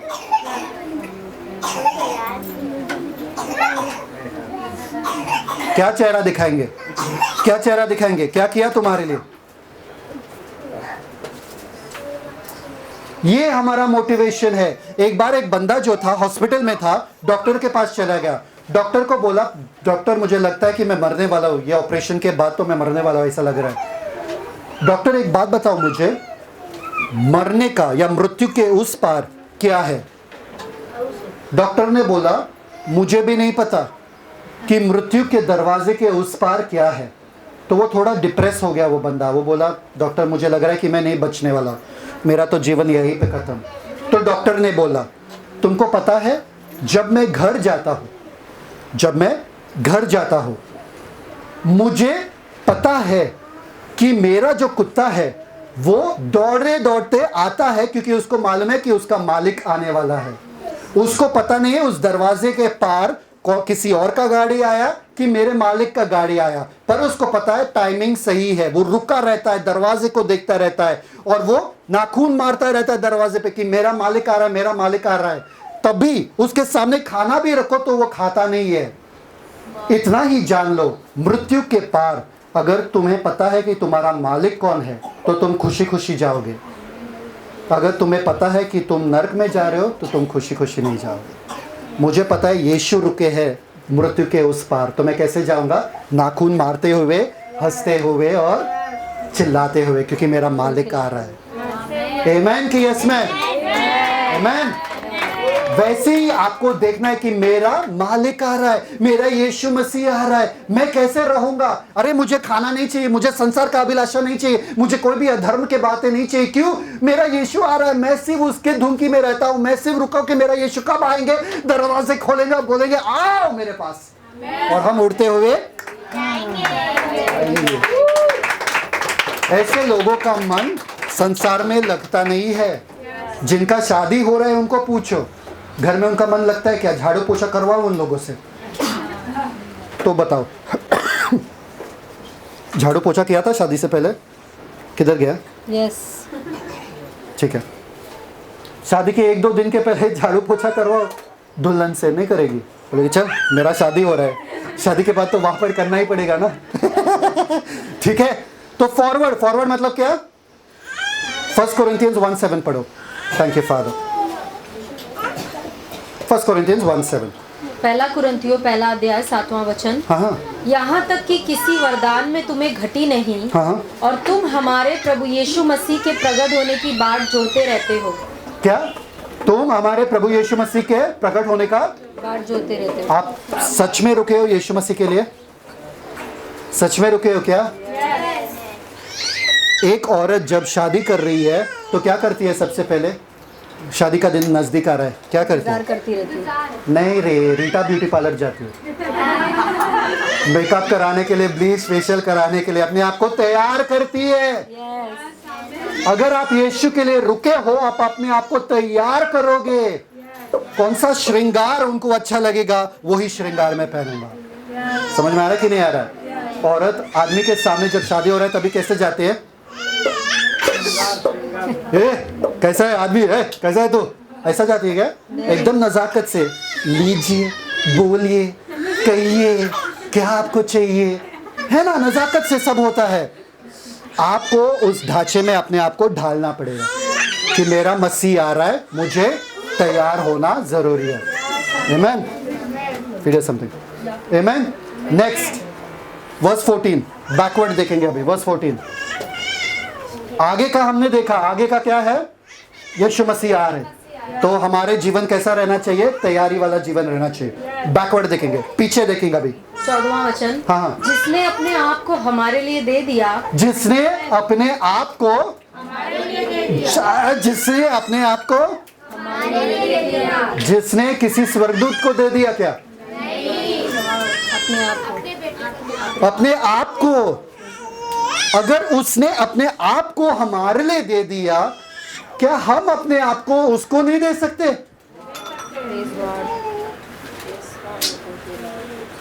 यीशु मसीह, पूरे दुनिया उनसे बनी है, पूरा दुनिया को उन्होंने बनाया। चाहते थे तो वो किसी स्वर्गदूत को भेज सकते थे ना, जाओ मरो उन लोगों के लिए। कोई स्वर्गदूत ना कहता था क्या? अपने आप को, स्वयं राजा खुद आया प्रजा के लिए मरने। आप बाइबल कैसे पढ़ते हो बताओ मुझे? एक एक शब्द में यहां पर इतना गहराई है, क्या बताओ आप लोगों को? उसने अपने आप को दे दिया इस हद तक कि वो क्रूस पे हमारे लिए मरे, और हम अपना नींद त्याग नहीं कर सकते हैं। उसने स्वर्ग छोड़ा, हम नींद को नहीं छोड़ सकते। उसने स्वर्ग के ऐशो आराम को छोड़ा, और हम संसार के ये धुंधली सी धुएंधार वाली आराम को नहीं छोड़ सकते हैं। वाह भाई। उसने अपने आप को तुम्हारे लिए दिया। लिखा है बाइबल में, हमने उनसे प्यार नहीं किया, पहले उन्होंने हमसे प्यार किया। इसलिए हम प्यार करते हैं। पहले उन्होंने अपने आप को दिया। किस हद तक? 5%, 50%? किस हद तक? आप कितना देते हो यीशु मसीह को? बताओ ना, बताओ जरा, गिनाओ। आपके दिन में कितना प्रतिशत यीशु मसीह है? बताओ, बताओ मुझे। सुबह उठते ही 5% बाइबल पढ़ना, 10% प्रार्थना करना, उसके बाद क्या? उसके बाद कितना यीशु मसीह आपके सोच में, ख्यालों में? बताओ। आपके कार्य में, आपके चलने में, बैठने में, फिरने में, बोलने में कितना यीशु मसीह है? यीशु मसीह 100% अपने आप को दिए। आपको मालूम है, अगर यीशु मसीह एक पाप करते थे, एक पाप अगर यीशु मसीह करते थे ना, ये धरती पे जब थे, तो पूरा का पूरा प्लान खत्म। कोई आपको बचा नहीं पाता था, चाहे कुछ भी हो, आप नरक में जाते ही जाते थे। एक पाप। पर आपको पता है, शैतान ने यीशु मसीह के सामने पाप लाया, पर फिर भी यीशु मसीह ने पाप नहीं किया। क्यों? क्योंकि आप उनके सोच में थे। आपके बारे में सोच के यीशु मसीह ने कहा, अगर मैं आज पाप करूंगा तो इनका जीवन बर्बाद होगा, अगर मैं पाप करूंगा ये लोग नरक जाएंगे, मैं ये होने दे नहीं सकता। आज जब हम पाप करते हैं, हम क्या सोचते हैं? अरे छोड़ो ना, यीशु मसीह के पास बहुत सारे बच्चे, छोड़, हम पाप करेंगे बिंदास, हमको फर्क ही नहीं पड़ता है।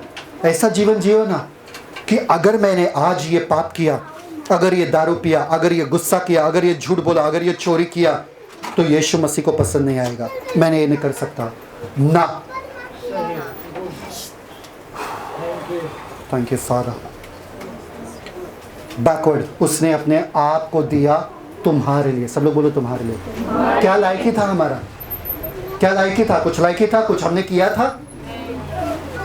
आगे कि हमें हर प्रकार के अधर्म से छुड़ा ले, हाँ, और शुद्ध करके अपने लिए एक ऐसी जाति बना बस। ले। हर प्रकार के अधर्म से छुड़ा ले, मतलब उसने दाम ऑलरेडी चुका लिया। रिडीम का जो शब्द है वहां पे, छुड़ा ले, छुड़ाले का मतलब है लूटरो। सब लोग बोलो, लूटो नहीं, लूटरो। LUT ROO।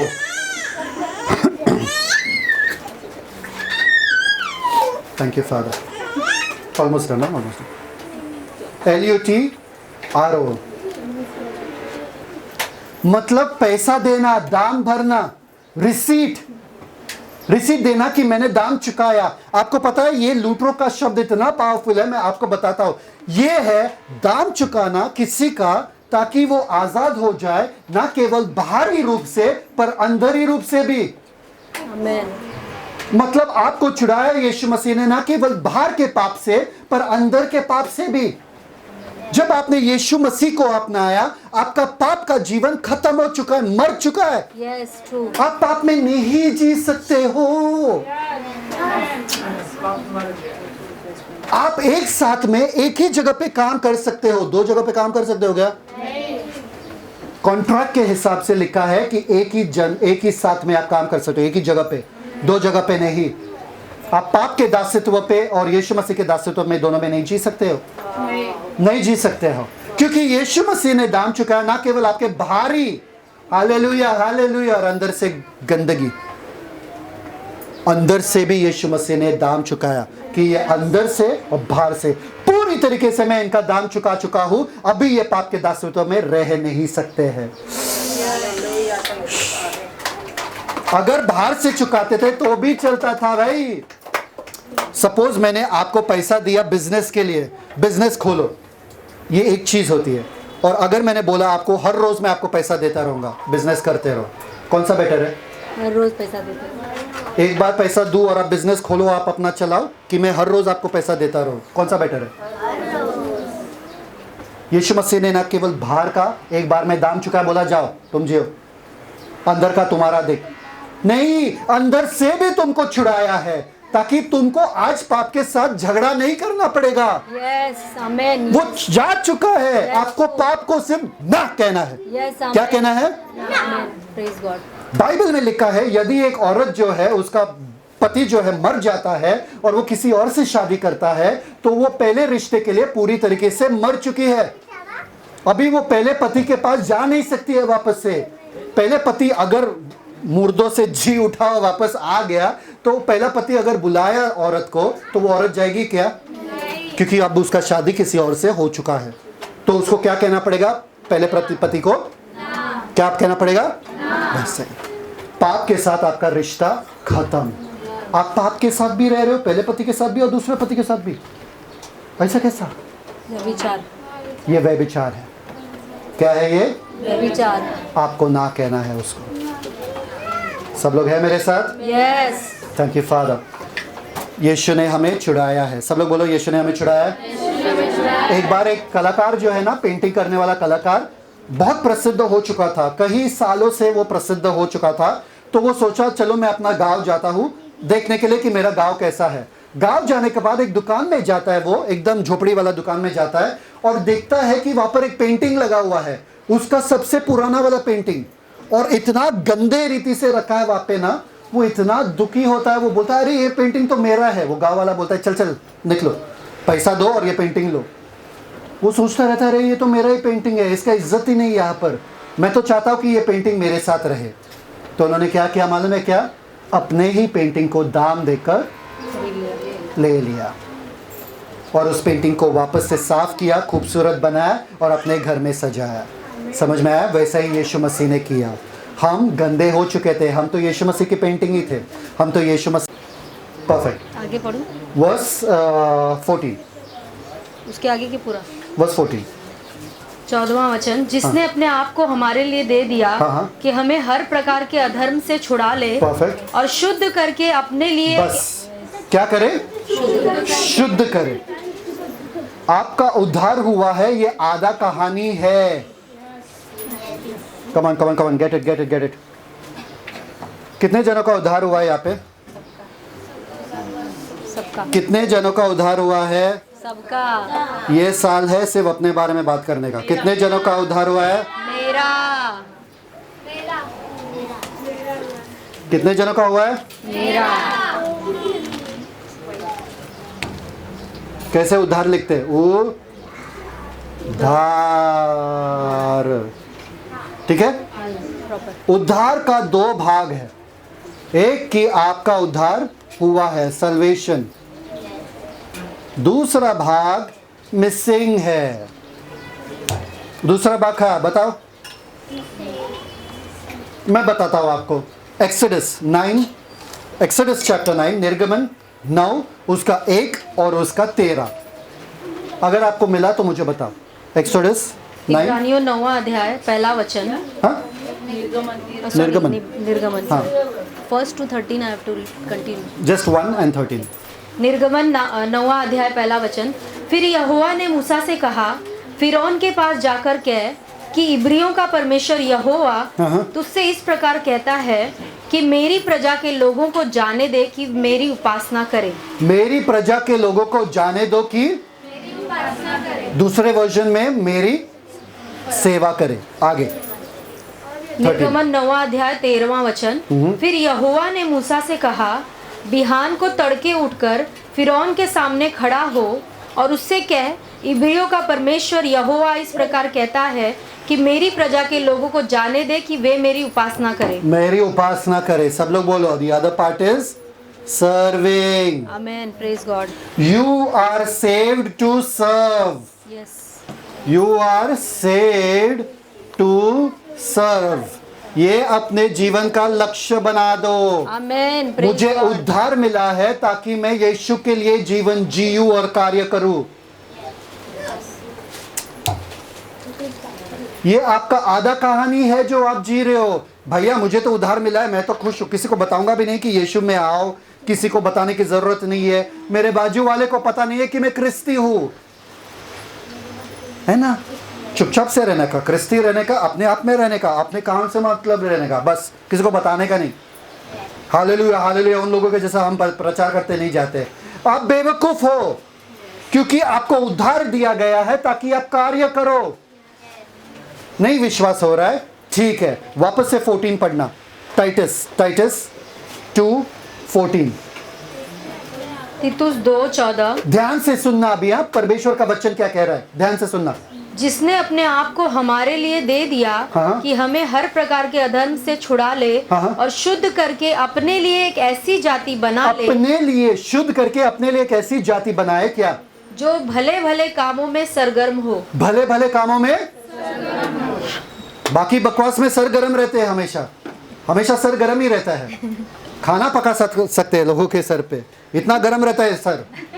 कुछ भी हुआ बस चिढ़ना, गरम, चिल्लाना।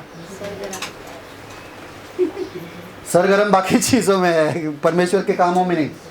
यीशु मसीह ने आपके लिए दाम चुकाया ताकि वो अपने लिए एक ऐसा प्रजाति या जाति बना ले जो उसकी सेवा करे। Yes amen, praise God. जो अच्छे अच्छे कार्य करे जो उन्होंने किया। जब आप रुके हो कि यीशु मसीह आ रहा है, यीशु मसीह आ रहा है, ये मैं तो जाने नहीं, आपको कार्य करना है। आपको काम करना है यीशु मसीह के लिए, इसलिए आपको अनुग्रह मिला है। Amen, praise God. Yes, thank you Jesus. भैया मैं तो मेरे यीशु में खुश हूं, मैं किसी को बताती नहीं हूं यीशु के बारे में, या बताता नहीं हूं यीशु के बारे में। आप बेवकूफ हो, बताओ लोगों को यीशु के बारे में। इसलिए तो आपको उद्धार दिया है। प्यूरिफाई, प्यूरिफाई का जो शब्द है वहां पर शुद्ध करना, प्यूरिफाई।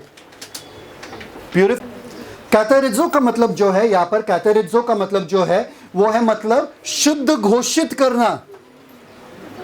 परमेश्वर ने आपको शुद्ध घोषित किया है। Amen, praise God. और जो परमेश्वर के लिए शुद्ध है वो परमेश्वर के प्रतिनिधि बनते हैं। यस, वो लोग परमेश्वर के लोग, प्रजाति या जन कहलाते हैं। yes. तो परमेश्वर को पहले आपको शुद्ध करना था, फिर आपको अपना बनाना था, फिर आप जाके उनके लिए काम कर सकते थे। आमेन। अभी 1 पीटर पहला पत्रस उसका 2 अध्याय 9 से 12। ध्यान से सुनना। आप खास लोग हो, आप बहुत स्पेशल लोग हो। परमेश्वर के नजर में आप एक कीमती हीरे के जैसे हो। ये ध्यान से सुनना। पहला पत्रस 2:9। पर तुम एक चुना हुआ वंश। क्या बात है, चुना हुआ वंश है हम। वाव। आगे। और राजपदधारी याजकों का समाज। राजपदधारी याजकों का समाज है हम। क्या बात है, इतना बड़ा पद हमें मिला है। आगे। और पवित्र लोग। हाँ, पवित्र लोग हैं हम। आगे। और परमेश्वर की निज प्रजा हो। परमेश्वर के निज प्रजा मतलब क्या है मालूम है क्या? मैंने अपने लिए ये लोग चाट के रखा है, चाट के अच्छा समझ में आया ना, बस ठीक है। अपने लिए लोगों को अलग रखा है कि ये मेरे स्पेशल लोग हैं, ये मेरे खास लोग हैं। अरे अच्छा, अगर औरत लोग समझेंगे ये ज़्यादातर, अगर आपके सामने ड्रेस पीसेस रखा है और बोला सब में बांटो और आप भी ले लो इसमें से, आप क्या करोगे? क्या करोगे? अपने लिए अच्छा, ये अच्छा, अरे रुको अच्छा है, ये अच्छा है, आप बाकी सब ले लो, जाओ। करेक्ट है कि नहीं? यस। वैसे परमेश्वर ने आप लोगों को अपने लिए रखा। सब लोगों में ढूंढा सबसे बेस्ट कौन है और हम निकले भाई। अभी परमेश्वर को ही पूछो हमने दिखा क्या। ठीक है, ओके नेक्स्ट आगे। इसलिए कि जिसने तुम्हें अंधकार में से अपनी अद्भुत ज्योति में बुलाया, कम ऑन सब लोग बोलो, अद्भुत ज्योति में बुलाया। अद्भुत ज्योति में बुलाया। ज्योति जो है अद्भुत है, रोशनी भी अद्भुत है। आगे उसके गुण प्रकट करो। उसके अरे बुलाया तो है, मुझे लगा सिर्फ आके खाना खा के जाना है भैया, प्लेट भी धोना है। ये कैसा शादी है कि प्लेट भी धोना पड़ेगा हमको ही? सही बात है कि नहीं? हमको बुलाया गया है ताकि हम उसके गुण प्रकट करेंगे। अगर संसार, अगर शैतान और शरीर के अनुसार चलेंगे, क्या परमेश्वर के गुण को प्रकट करेंगे? क्या नहीं। गुस्सा करेंगे, परमेश्वर का गुण प्रकट होता है क्या? नहीं। चोरी करेंगे, परमेश्वर का गुण प्रकट होता है क्या? नहीं।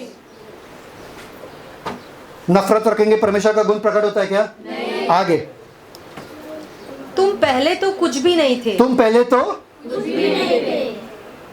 कूचे हुए थे, कुछ भी नहीं थे। सब लोग बोलो कुछ भी नहीं थे। ओके आगे। पर अब परमेश्वर की प्रजा हो। कम ऑन, पर अब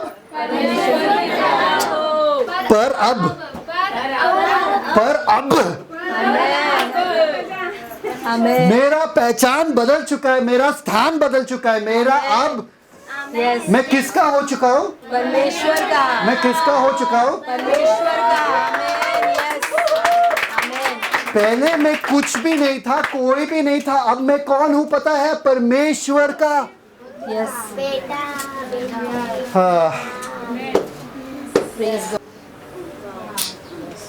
thank you father. It's a big yes. Thing. True. बहुत बड़ी चीज है यस।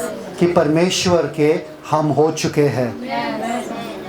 वाह यार, मेरा पहचान ये नहीं कि मैं क्या पहन रहा हूँ, मेरा पहचान ये नहीं कि मैं कहाँ रहता हूँ, मेरा पहचान ये नहीं कि मेरे बैंक में कितना पैसा है, मेरा पहचान ये है कि स्वर्ग, धरती और आकाश को बनाने वाला परमेश्वर कहता है कि मैं उसका हूँ।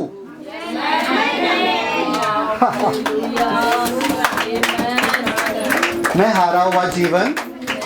आगे पढ़ो। Thank you father. तुम पर दया नहीं हुई थी, पर अब तुम पर दया हुई है। आगे। हे प्रियो, मैं तुमसे विनती करता हूँ कि तुम अपने आप को परदेशी और यात्री जानकर। एक मिनट, क्या जानकर? इस दुनिया में जैसे आप हो, आपको क्या जानना है? आप कौन हो? आप परदेशी। आप कौन हो? परदेशी। और आप यात्री। कभी आपके घर में आपके दूर के गांव वाले आते हैं आपके घर में? कभी बुलाते नहीं कि आते नहीं है? आते हैं ना? घर बसा लेते क्या आपके घर में? आप उनको बता देते हो? शायद से बहुत ज्यादा समय हो गया ना, अभी जाने का समय आ चुका है ना। 4 दिन हो गया, 1 हफ्ता हो गया, शायद से घर वाले बुलाते होंगे। नहीं, हम इधर ही बैठेंगे। नहीं, जब भी आप किसी के घर जाते हो, आपको पता है कि आप वहाँ पे परदेशी, वो आपका घर नहीं है। आप डायरेक्ट जाके कबर्ड खोल देते हो क्या? अपना गैस सिलेंडर वगैरह लेके जाते हो क्या किसी के घर में? हम तो भैया बस यहाँ पर रहने के लिए आ गए। होता है क्या ऐसा? आपको पता है कि ये घर मेरा नहीं है, क्योंकि मेरा अपना एक घर है। ये दुनिया में जब आप हो, आपको क्या करना है कि मैं इस दुनिया में कैसा हूँ? परदेशी। सब लोग बोलो परदेशी। परदेशी और यात्री। मतलब ये घर मेरा नहीं है। ये दुनिया मेरी नहीं है।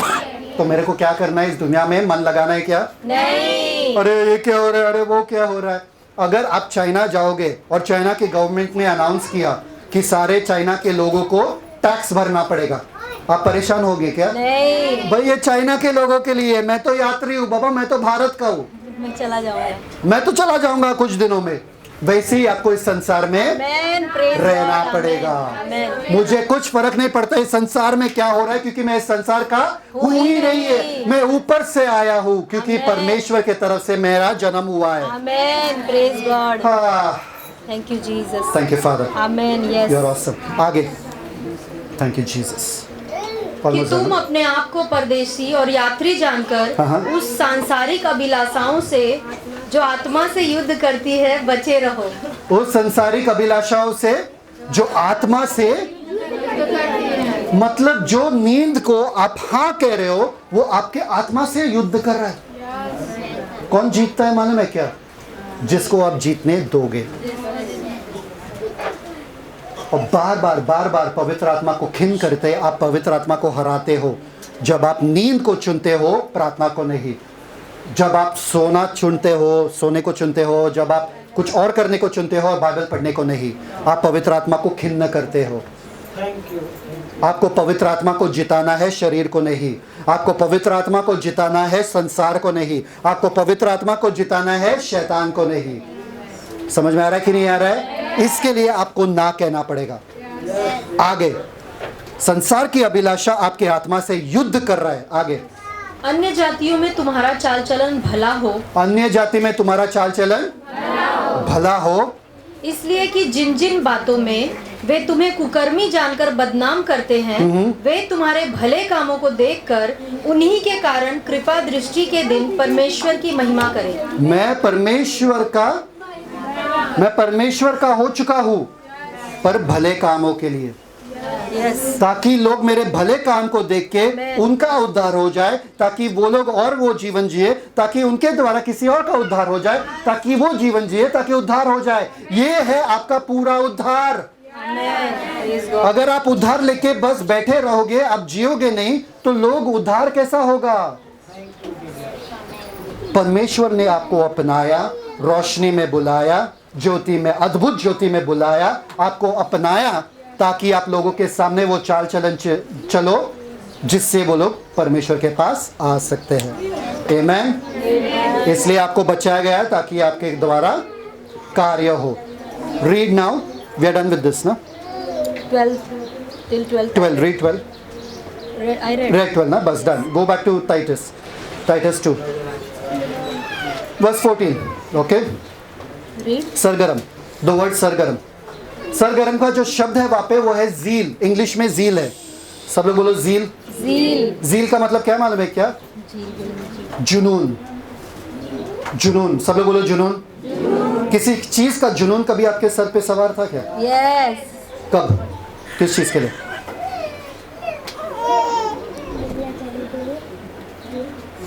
फॉर एग्जाम्पल, एक माँ का बच्चा अगर बीमार है, तबीयत खराब है, तो वो माँ के सर पे क्या रहता है? नींद आता है क्या? अरे मुझे नींद आ रहा है, चलो यार इसका बीमार पड़ा है बच्चा, रोने दो बच्चे को। माँ के सर पे क्या रहता है? जुनून। क्या जुनून रहता है? डॉक्टर को दिखाओ, बच्चा ठीक होना चाहिए, बच्चा जब तक ठीक नहीं हो जाए मुझे नींद नहीं आने वाला है। दिन रात एक करके वो माँ बैठी रहती है बच्चे के बाजू में। इसको बोलते हैं जुनून। मतलब दिन रात मैं नींद को त्याग दूं, मैं हर उस चीज को त्याग दूं। माँ खाती है क्या खाना? तब भी माँ खाना भी नहीं खाती, अपने खाना को भी छोड़ देती है, क्योंकि मेरा बच्चा बीमार है। जब तक मेरा बच्चा ठीक नहीं होता है तब तक मैं खुशी से खाना भी नहीं खा सकती हूँ, एक निवाला भी नहीं जाएगा, और मैं सो भी नहीं सकती हूँ ठीक से। ये जो नींद आप लोगों को आता है, ये जो आप सोते रहते हो, वो इसलिए क्योंकि आप सरगर्म नहीं हो, इसलिए क्योंकि यीशु मसीह आपके लिए कोई नहीं है और कुछ नहीं है, इसलिए आप नींद को चुनते हो। अगर आपको पता है यीशु मसीह आ रहे वापस और यीशु मसीह ने क्या किया मेरे लिए और यीशु मसीह का प्यार कितना अनोखा मेरे लिए, आप सरगर्म रहोगे उनके लिए। बाकी सब त्याग दोगे जब तक आप वो जीवन नहीं जियोगे जो यीशु को प्रसन्न करता है। इसलिए सरगर्म आपको रहना बहुत ही जरूरी है। वहां पर लिखा है भले कामों में। भले काम का जो शब्द है, भले का जो शब्द है वो है एक्सीलेंट। एक्सीलेंट मतलब उत्कृष्ट। सब लोग बोलो उत्कृष्ट। एक छोटा सा लड़का ना एक किराने की दुकान में जाता है, फोन उठाता है वहां से और एक औरत को फोन करता है।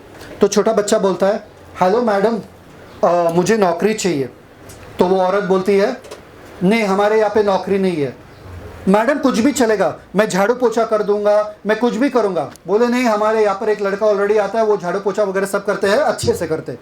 मैडम प्लीज़ मुझे नौकरी दो, मैडम प्लीज़ मुझे नौकरी दो, उसके कम सैलरी में मैं काम करूंगा, मतलब उसके आधे सैलरी में भी काम करूंगा चलेगा, पर प्लीज़ मुझे नौकरी दो। वो औरत बोलती है नहीं बिल्कुल भी नहीं, ये लड़का जो है बहुत अच्छा लड़का है, बहुत अच्छे से काम कर रहा है, हमको बिल्कुल नहीं चाहिए कोई भी। और फ़ोन रख दिया, और वो लड़के ने भी फ़ोन रख दिया। और वो किराने का बंदा जो था वहाँ पर बैठा था, वो सोच रहा था इतना छोटा लड़का नौकरी के लिए भीख मांग रहा है और किसी ने नौकरी नहीं दिया उसको। तो वो जाके उसको बोलता है, और वो फ़ोन रख के वो थोड़ा सा हंसने लगता है। तो ये आदमी जाके बोलता है तुझे नौकरी चाहिए, मैं रखता हूँ तुझे। बोले नहीं नहीं मेरे को नौकरी नहीं चाहिए। बोले अभी तो तुम फ़ोन पे बात कर रहे थे, तुमको नौकरी चाहिए, तुमको नौकरी चाहिए। बोले नहीं, मैं सिर्फ देखना चाहता था कि मेरे जो मालकिन है मुझसे प्रसन्न है कि नहीं, क्योंकि वहाँ पर मैं ही काम करता हूँ। समझ आया कि नहीं यार? तो वो इतना खुश है कि किसी और को रख भी नहीं है, वो भी आधे दाम में। समझ में आ रहा है कि नहीं आ रहा है? वैसे ही आपको हर चीज जो है इतना उत्कृष्टता से करना चाहिए कि यीशु मसीह को कहना है कि अगर मुझे दुनिया में कुछ करना है, मुझे लवली चाहिए, लवली के पास चला जाऊंगा, क्योंकि मुझे मालूम है जो मैं उसको बोलूंगा वो एकदम परफेक्ट करेगी। समझ में आ रहा है कि नहीं आ रहा है? परमेश्वर तू किसी के लिए ढूंढ रहा हूं, मैं हूं यहाँ पर, मैं पूरे शिद्दत से तुम्हारे काम कर लूंगा, तुम बस बता दो मुझे, मैं कर दूंगा और किसी भी हद तक जाऊंगा तुम्हारे लिए। ऐसे जुनूनी लोग चाहिए यीशु मसीह को। क्या आप सरगर्म होने के लिए तैयार हो? अपने पति के मुंह देखकर नहीं, यीशु मसीह के लिए सरगर्म होने के लिए तैयार हो? अपने बच्चों का मुंह देख के नहीं, यीशु मसीह के लिए। और वहां पर काम, भले काम, काम का जो शब्द है वहां पर बिजनेस है। सब लोग बोलो बिजनेस। हमारा तो एक ही बिजनेस है, लूक 2:49 क्या है? पिता का बिजनेस। सब लोग बोलो पिता का बिजनेस। कोई पूछेगा आपको आपका बिजनेस है क्या खुद का? हाँ खुद का है। किसका है? मेरे पिता का है, और उसमें मैं काम करता हूँ। क्या बोलोगे? उसमें मैं काम करता हूँ। मुनाफा होता है क्या? अरे मुनाफा है, मुनाफा है। मुनाफा इसी जीवन में नहीं है, उस जीवन में भी है, मरने के बाद भी मुनाफा है। समझ में आ रहा है कि नहीं आ रहा है? पिता का बिजनेस में लॉस होता है, प्रॉफिट भी होता है। सब लोग बोलो लॉस और प्रॉफिट। हर बिजनेस में लॉस एंड प्रॉफिट है। सही बात है? मुनाफा है और घाटा, घाटा, घाटा, घाटा। अगर आप पाप को हाँ कहोगे तो घाटा होगा, अगर राइचियसनेस को या धर्मी जीवन को हाँ कहोगे तो मुनाफा होगा। जहाँ पर ना कहना है आपको ना कहना है, और जहाँ पर हाँ कहना है आपको हाँ कहना है। अगर आप ना कहोगे सही जगह पर शैतान, संसार और शरीर को, और हाँ कहोगे किसे? संयम, धर्मी और भक्ति को, तो आपका मुनाफा ही मुनाफा होगा। मुनाफा वाला जीवन चाहिए कि घाटा वाला? मुनाफा वाला। जब पिता देखेंगे अपने बुक्स में, अरे मुनाफा इसके वजह से हुआ, अरे मुनाफा निशा के वजह से हुआ, अरे और मुनाफा हुआ निशा की वजह से, अरे निशा की वजह से ये भी, अरे निशा की वजह से ये भी मुनाफा हुआ, क्या करेंगे पिता? खुश हो जाएंगे, बोलेंगे अरे वाह, निशा को और दो और दो और प्रमोट करो, उसे मैनेजर बनाओ, उसे बिजनेस लीडर बनाओ, और उस आने वाले युग में निशा बहुत सारे राष्ट्रों के ऊपर प्रधानमंत्री हो जाएगी। किसी को नहीं चाहिए क्या? चाहिए। मार्क 8:36 में क्या लिखा है? मार्क 8:36 में, मरकुस 8:36 में क्या लिखा है? यदि कोई मनुष्य पूरे संसार को जीत लेगा, पा लेगा, और खुद का प्राण गवा दे तो वरन खुद का प्राण गवा दे। पढ़ लो। मरकुस 8:36, यदि मनुष्य सारे जगत को प्राप्त करे और अपने प्राण की हानि उठाए तो उसे क्या लाभ होगा? क्या लाभ होगा? पूरे जग को तुमने प्राप्त कर लिया। अंबानी क्या है आज? पूरे जग को नचा रहा है अपनी शादी में, है ना?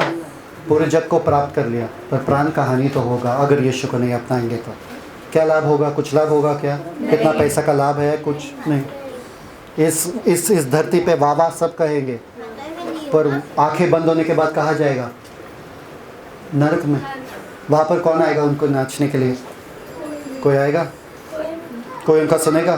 कितना भी पैसा देंगे वो लोग नरक से बचने के लिए, बच पाएंगे क्या? आप अमीर, आप अंबानी से भी कहीं अमीर हो, आमेन। ज़्यादा अमीर हो जो यहाँ पर बैठे हैं। आमेन।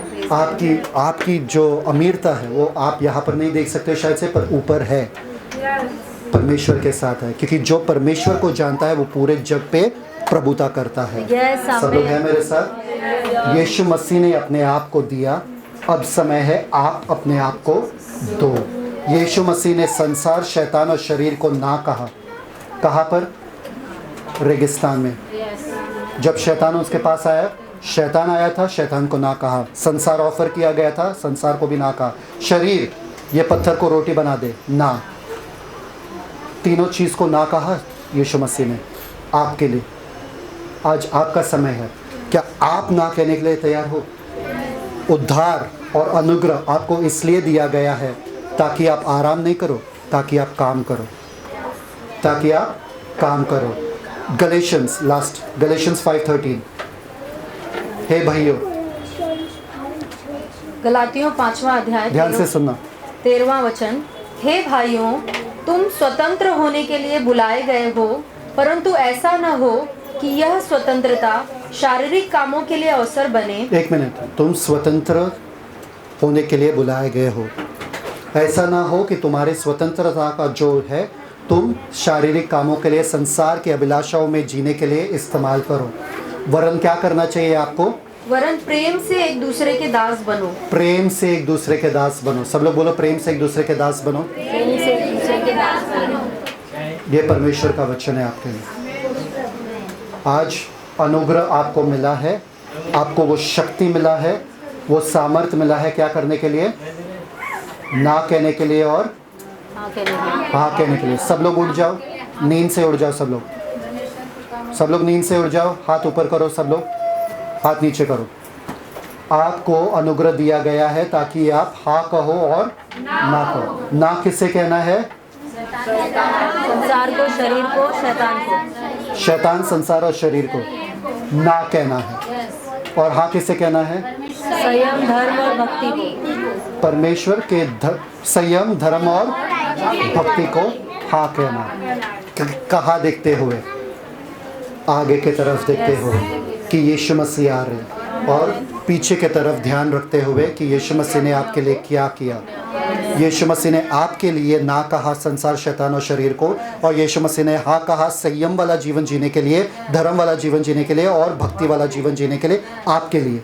तो आपको भी हाँ कहना है उस जीवन को, ठीक है? और आपको सरगर्म रहना है और आपका पूरा उद्धार आपको करना है। क्या? मुझे बचाया गया है ताकि मैं दूसरों को बचाऊं। सब लोग बोलो, मुझे बचाया गया है, मुझे बचाया गया है ताकि मैं दूसरों को बचाऊं। ताकि मैं दूसरों को बचाऊं। सब लोगों को आज का संदेश पूरा समझ में आया? आपका उद्धार हुआ है ताकि आप कार्य करो। पिता परमेश्वर, धन्यवाद देते सुंदर समय के लिए, आपके वचन के लिए।